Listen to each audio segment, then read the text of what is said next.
సిద్దిపేట జిల్లా ఉస్నాబాద్లో మంత్రి పొన్నం ప్రభాకర్ కలెక్టర్కి మిక్కిలినేని మనుదీప్ చౌదరితో కలిసి ప్రభుత్వ గిరిజన బాలికల కళాశాల వసతి గృహాన్ని సందర్శించి హాస్టల్ విద్యార్థినులతో మాట్లాడి సమస్యలను అడగడంతో విద్యార్థులు కాంపౌండ్ వాల్తో పాటు వాటర్ ఫెసిలిటీ, స్ట్రీట్ లైట్ సమస్యలు ఉన్నాయని మంత్రి దృష్టికి తీసుకెళ్లడంతో వెంటనే సంబంధిత అధికారులతో మాట్లాడి సమస్యలు పరిష్కరించాలని ఆదేశాలు జారీ చేశారు. దానితో పాటు పక్కనే ఉన్న డిగ్రీ కాలేజ్ నూతన భవనంలో కూడా ఏమైనా సమస్యలు ఉంటే వెంటనే పరిష్కరించాలని అధికారులకు ఆదేశించారు.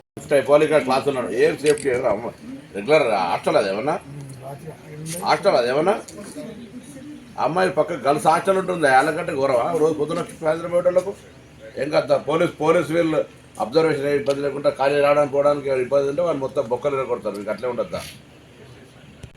పోస్ట్ పోన్ రేపే షిఫ్ట్ చేస్తున్నాం మనం. రండి, మీరు వచ్చినాక రండి, వాళ్ళు వచ్చి చూసుకోండి. అవునా అన్న? నేను పొన్నం ప్రభాకర్నే, ఉస్నాబాద్ ఎమ్మెల్యేను. ఏడున్నావు అన్న? ఊరు మిర్జాపురం ఇది. మరి ఇక్కడ హాస్టల్ ఎవరు చూస్తారు? ఇది మోడల్ స్కూల్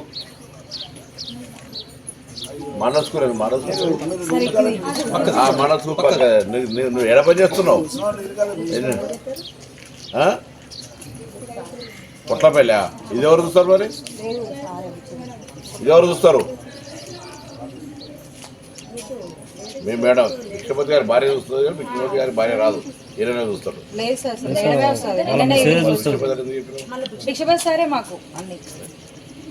మీ మేడం రాదా ఇక్కడ పొద్దుగా? ఇప్పుడు ఎవరు చూసుకోవాలి? రోజు ఒకసారి వస్తుందా? 2 సార్లు 2 రోజులు వస్తుంది?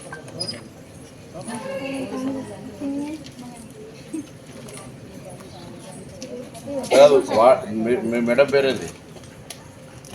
గాయత్రి గారి డ్యూటీ ఏంది? రోజు పొద్దున్న లేస్తే గవర్నమెంట్ టీచరు, ఇది ఇన్ఛార్జ్. గవర్నమెంట్ టీచర్ ఆమె. ఆడిపోయి అప్పుడప్పుడు హాజరీకి వస్తుంది. మీరు సెల్ఫ్ మేనేజ్మెంట్, నువ్వు లీడర్ చూసుకుంటావు అంతే. ఏం సేఫ్టీ, ఏం ఇబ్బందులు ఏమి లేదు.